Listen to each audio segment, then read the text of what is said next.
sospecharlo claramente. Un Jefferson desplazado con esa abulsión ósea en el escáner. Si hay abulsión, sí. Bueno, ahí está claro, pero si es una tipo 1 del ligamento transverso, habría que hacer una resonancia, y así todo no es tan fácil de determinarlo. A veces, si la lesión no está desplazada, uno podría dejar un inmovilizador y a las 3 semanas hacer una radiografía dinámica para establecer si es que el ligamento, si se abre o no se abre en la flexoextensión. En el fondo, la distancia entre el atlas y la ortoides se abre en la flexoextensión. Lo mismo que sucede con la artritis reumatoide, que aumenta el espacio entre el arco posterior y el diente.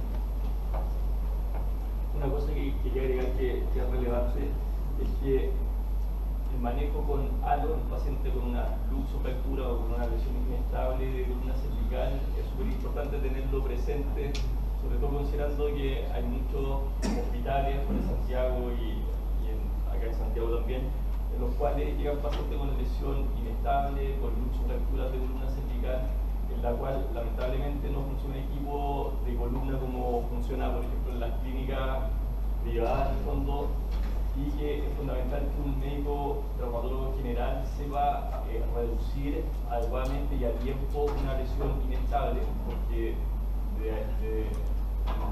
lo crítico en ese paciente es que se resuelva lo antes posible y se logre la reducción lo más cercano a lo anatómico.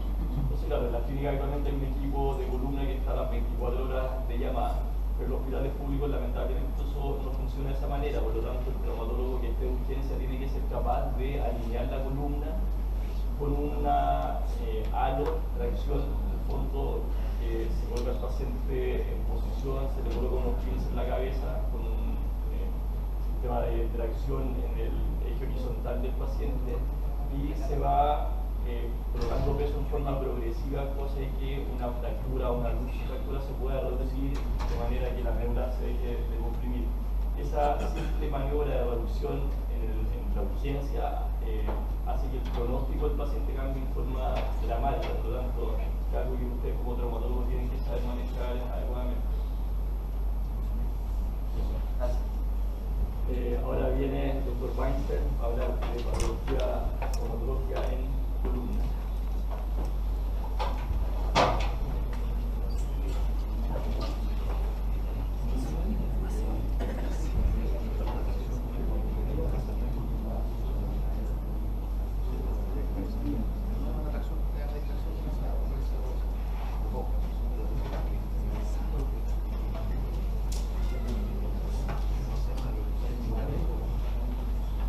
Bueno, buenos días. Esta es la clase más importante que van a tener en el día de hoy. Lo de la fractura, cosas quirúrgicas son detalles. Son cosas completamente irrelevantes, así que no se preocupen mucho de eso. Cada vez que me invitan a hablar con los traumatólogos, esta es mi sensación. Voy a un corral ajeno porque en verdad soy claramente en minoría pero lo que sí es en serio la oportunidad que tengan de ver patología reumatológica o que tienen en general es bastante poca durante la beca de trauma, y durante la carrera de medicina uno está muy poco expuesto a la patología reumatológica porque en general es ambulatoria, y sin embargo existe patología reumatológica que afecta a la columna y que sí o sí van a ver, se lo puedo firmar. De manera que algunos conocimientos generales hay que tener respecto a esto. Eventualmente si esto pasa. Esto es una cosa, una tabla general que ustedes conocen muy bien respecto al dolor lumbar, que se divide en dolor lumbar mecánico, no mecánico y secundario irradiado. ¿A dónde quiero llegar? La patología reumatológica es súper frecuente, 0,3% del total de los dolores lumbares en una población general. De manera que eso hace que la pega de hacer el diagnóstico diferencial sea extremadamente difícil, porque solo por chance la probabilidad de encontrar una patología reumatológica es muy baja. De manera que en ambientes muy seleccionados uno ve más, pero en la vida real se ve muy poco.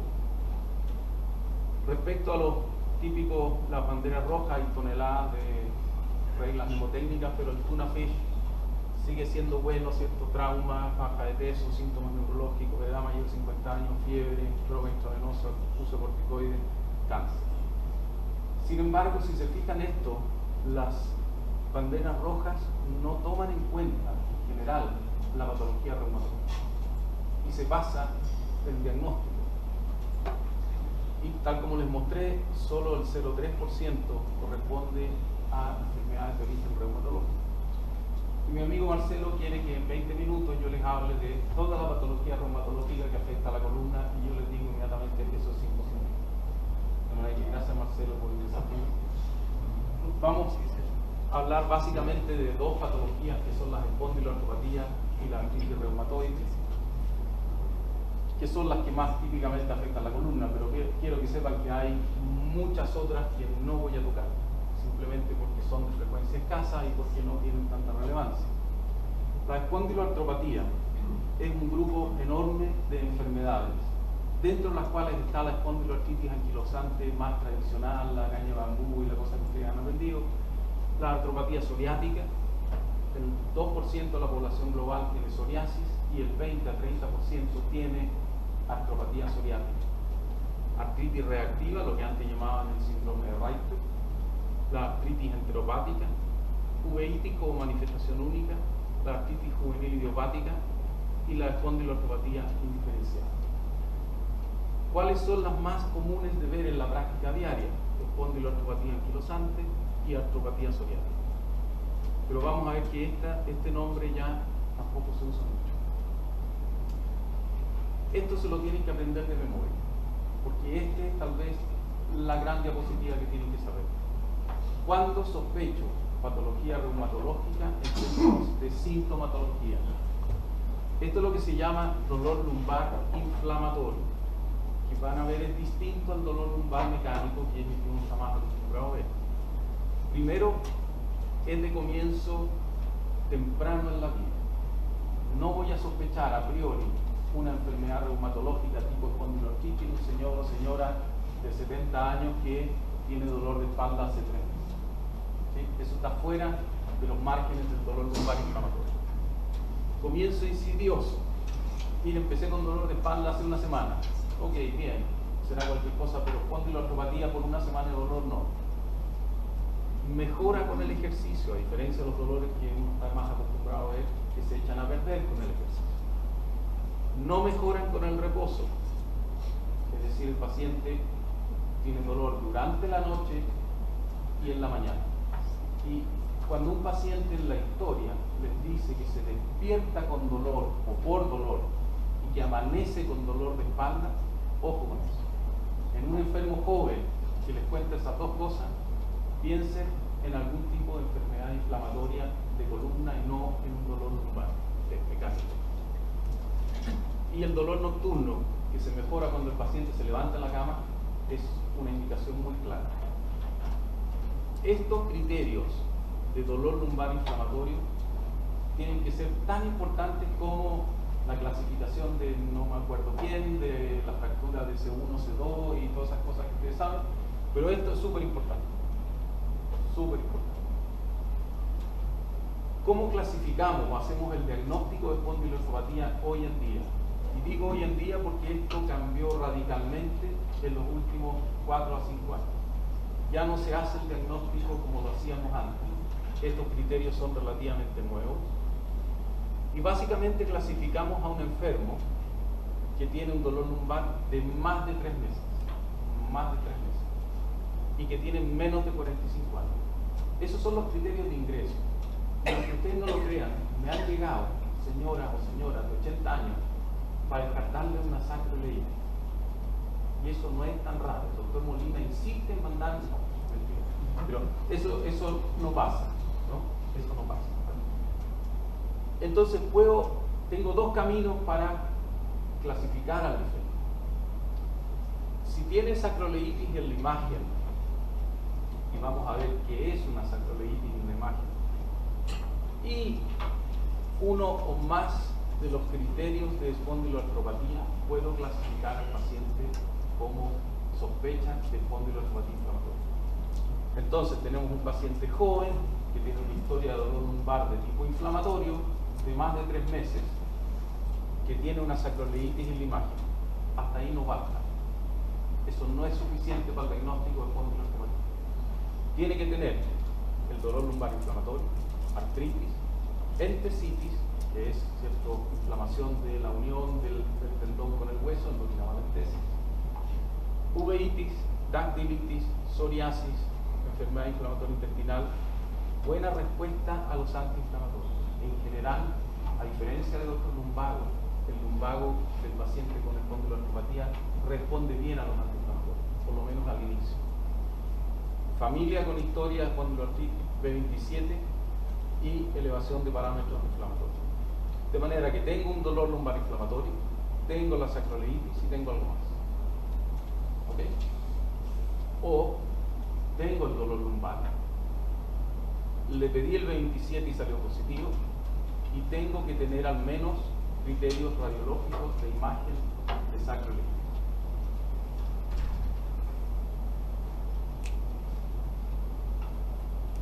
Pero estas enfermedades tienen la particularidad de que no afectan solamente la columna.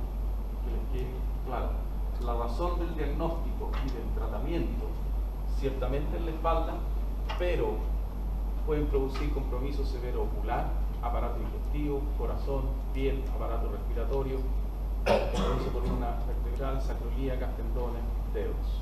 ¿Sí? De manera que, ¿por qué nos interesa diagnosticar y tratar? No es solo para aliviar la sintomatología, sino que es porque el riesgo sistémico de estas enfermedades justifica los tratamientos que usamos. ¿Qué le vamos a buscar al paciente con dolor lumbar inflamatorio? ¿Alguien se anima a decir qué es eso? Esa es la dactilitis clásica, ¿cierto? Un dedo en salchicha. Entonces, por raro que parezca, pero al dolor lumbar le ahora hay que sacarle los calcetines y los zapatos, porque necesito verle los pies. ¿Y aquí qué hay? ¿Alguien se anima?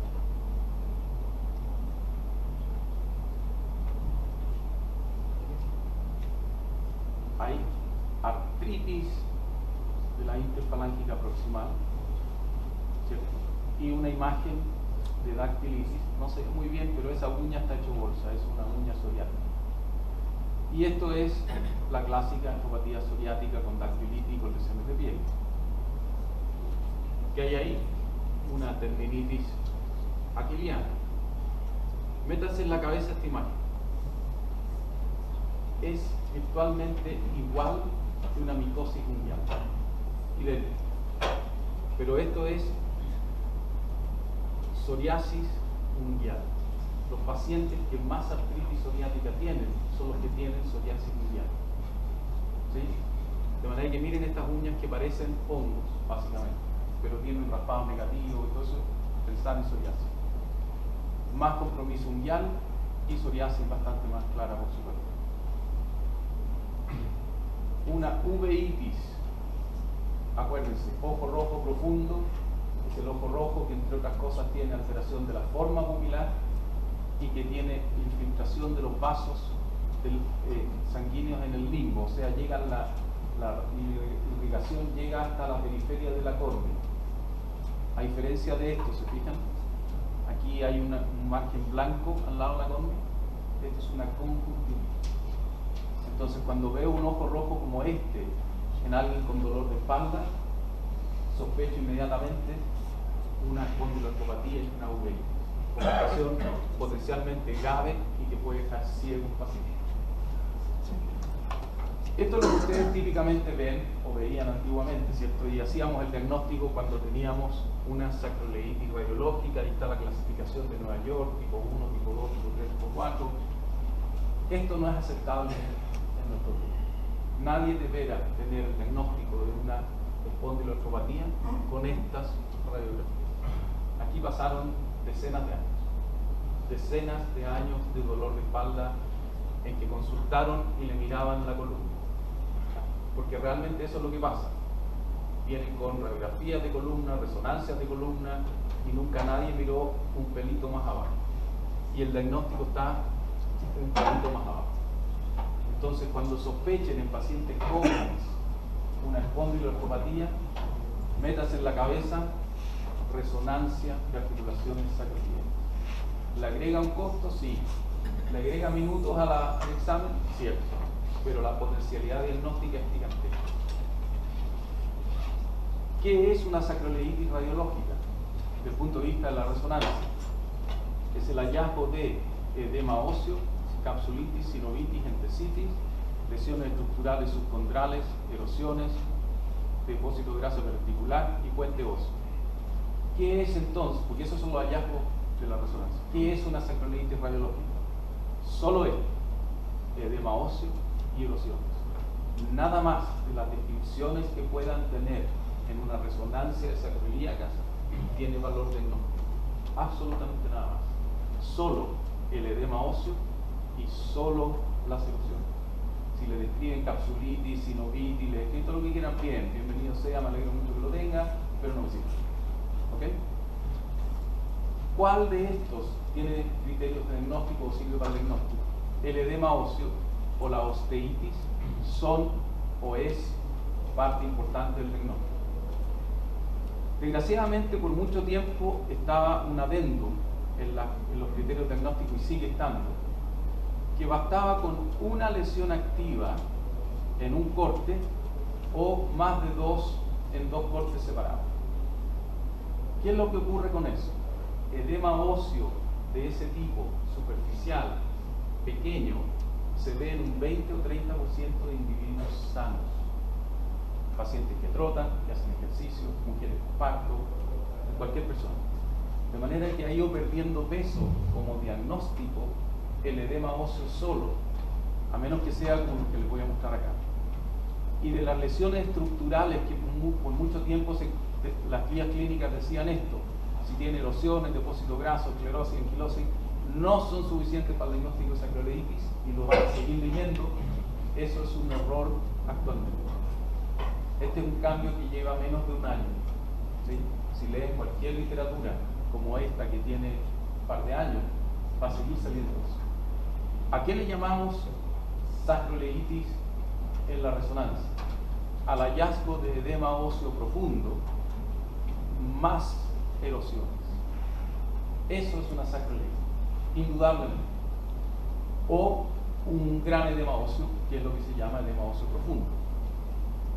Aquí vemos edema óseo importante con erosiones en la pared de la articulación.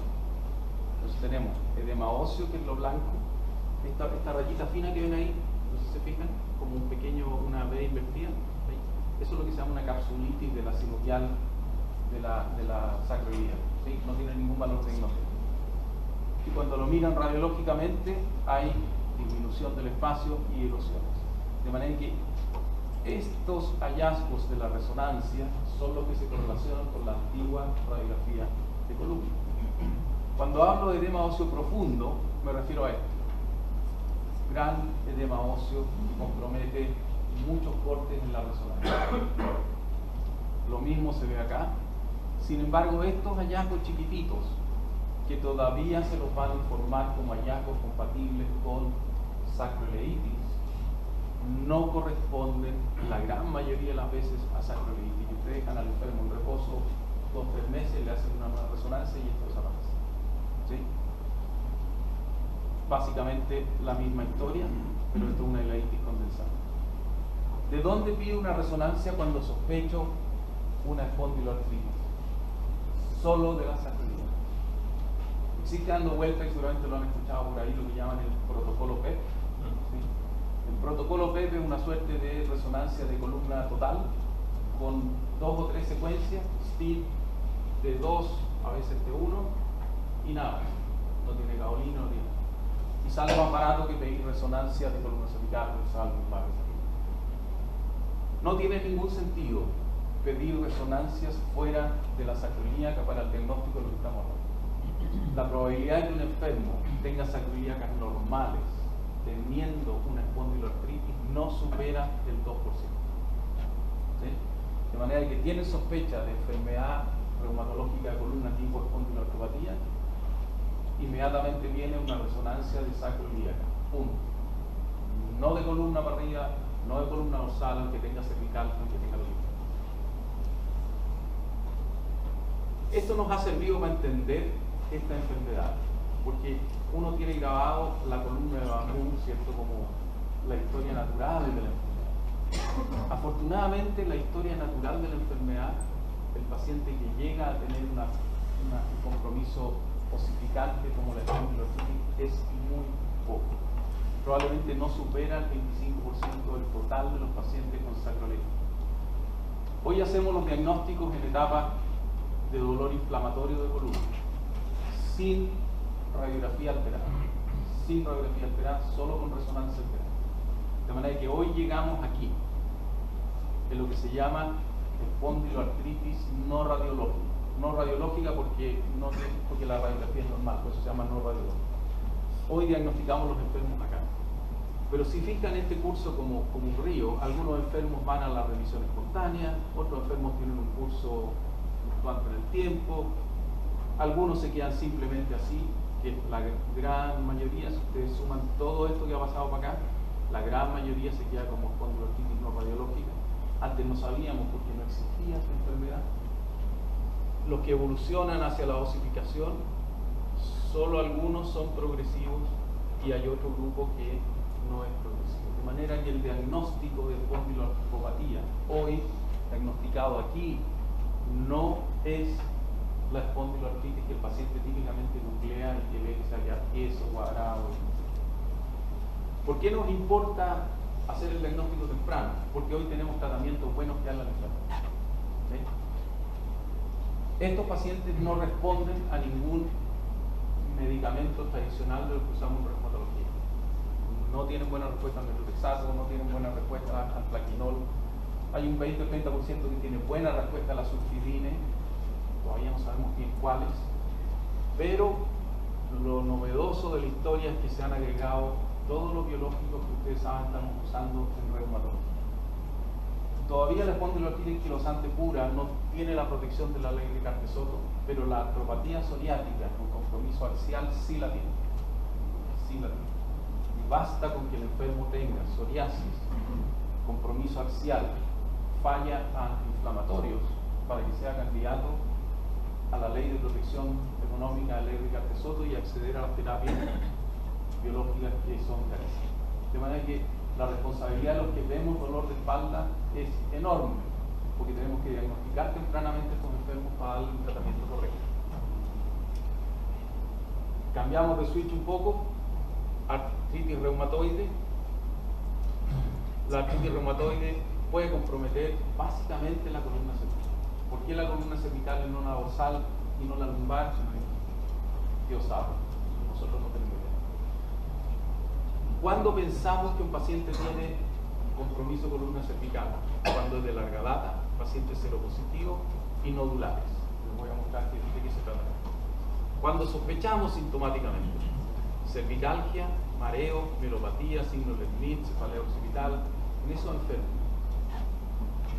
Y ojo, esta es la parte que a ustedes les toca. Cuando les toque operar a un paciente o les pidan ver un paciente con artritis reumatoide, de estos, sí o sí en el preoperatorio tienen que tener una evaluación de columna cervical. Porque si el paciente tiene una subluxación atlantoxoidea no pesquisada y el anestesista no sabe, el enfermo puede salir tetrapléjico de la cirugía durante la intubación. De manera que en este grupo de pacientes, cuando ustedes lo operen o les pidan que lo vean para la evaluación preoperatoria, tiene que tener una evaluación de columna cervical. ¿Sí? ¿En qué pacientes me refiero? Enfermos de larga data, con nódulos reumatoideos, y ojo, los nódulos habitualmente son visibles en los dedos, en los codos, pero también en el pulmón, en el corazón, en el cerebro, pueden estar en muchas partes. En la subluxación atlantoxoidea todavía sirve la clasificación antigua de Ranawat desde el punto de vista funcional, no voy a meter mucho en esta cosa, pero va desde el enfermo que está neurológicamente intacto al que está básicamente en cama con una tetraparesia o paraparesia que no puede funcionar bien. ¿Cómo evaluamos la columna cervical? En radiografías dinámicas de columna cervical. La resonancia es súper buena. ve el panus, ve la destrucción de la erosión de los odontoides, pero todavía no permite clasificar la movilidad o hipermovilidad.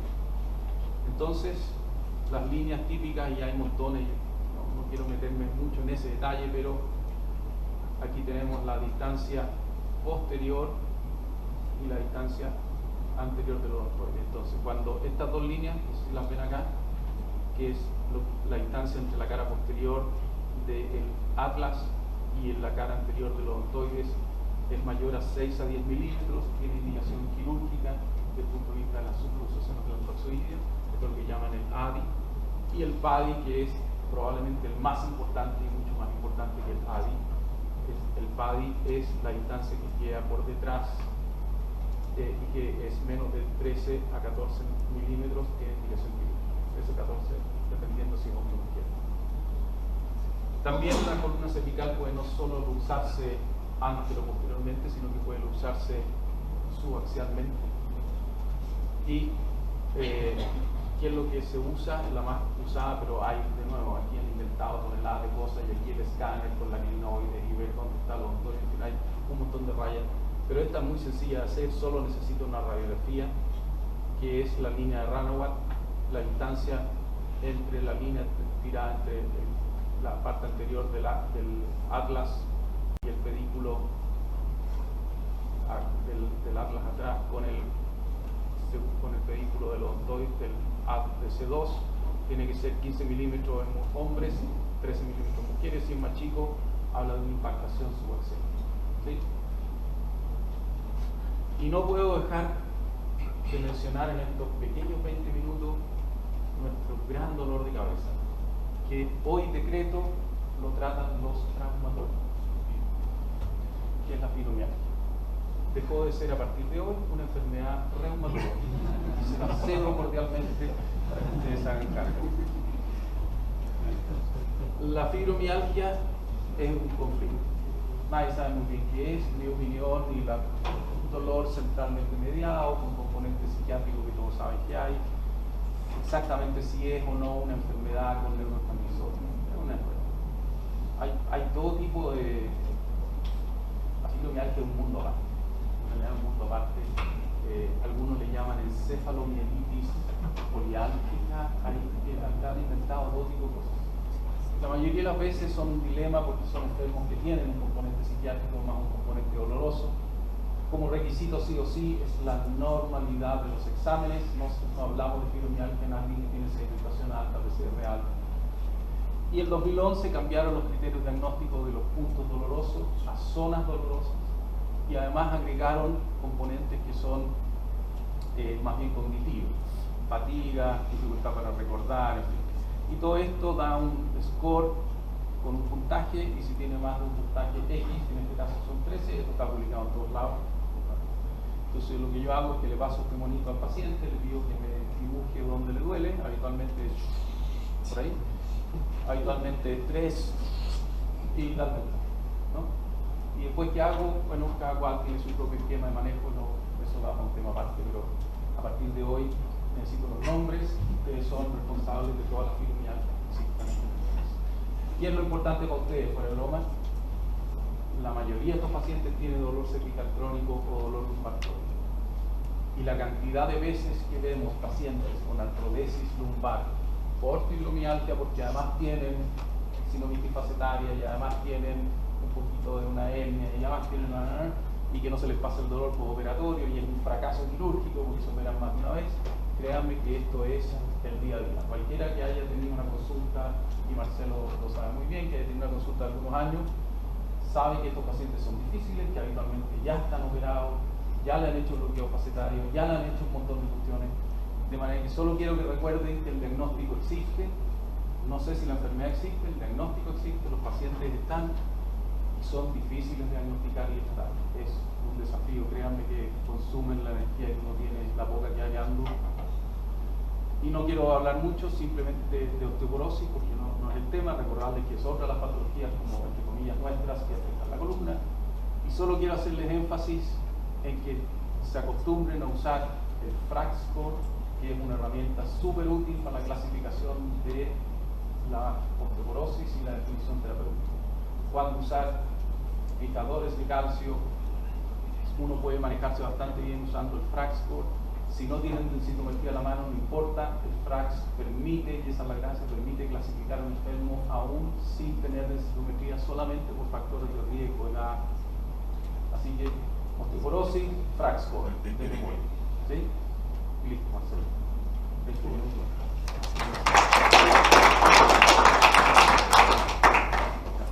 ¿Alguna pregunta?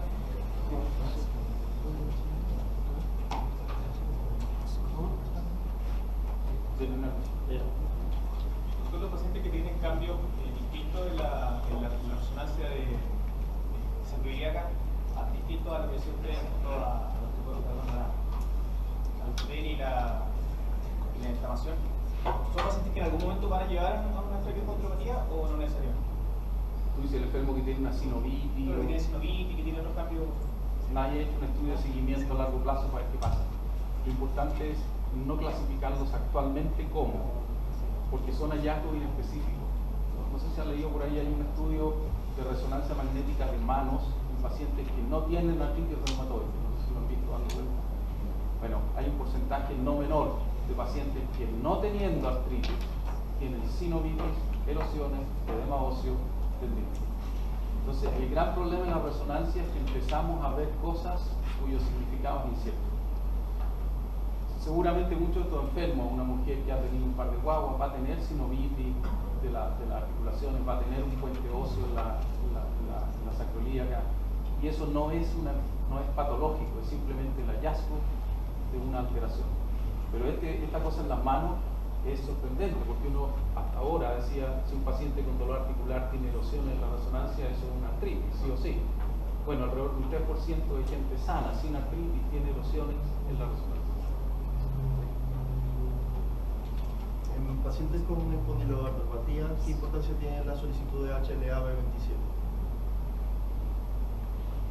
Tener el B27 positivo solo, sin tener ni un síntoma, te confiere un riesgo de un 2% solamente de desarrollar en la vida una espondiloartropatía. 90% de la artritis, de la espondiloartritis anquilosante tiene HLA-B27, hay un 10% que no lo tiene. Y si miran la tablita de clasificación, tú puedes entrar a ser clasificado si tienes sacroileitis y B27, pero puedes clasificarte sin siquiera tener un B27. ¿Ok? De manera que tener un B27 positivo ayuda mucho para el diagnóstico, pero tenerlo negativo no descarta. Y el problema que se suscita y que no es menor, el B27 es normal en el 8% de la población general, no es una anormalidad. Y si el dolor lumbar ocurre en el 95% de la gente común y corriente, y yo les pido a todos los lumbagos B27 positivos, me lleno de lumbagos B27 positivos que no son espondiloartritis. Entonces, que es un examen súper mañoso de interpretar, súper mañoso. Entonces hay que tener buena evidencia. Personalmente yo lo pido solo cuando tengo el hallazgo de sacroileitis radiológica o por resonancia. No lo pido para el diagnóstico, porque me pasa eso, que una fibromialgia con B27 positivo es un desastre. ¿Algo más? Bien. Sí, bien.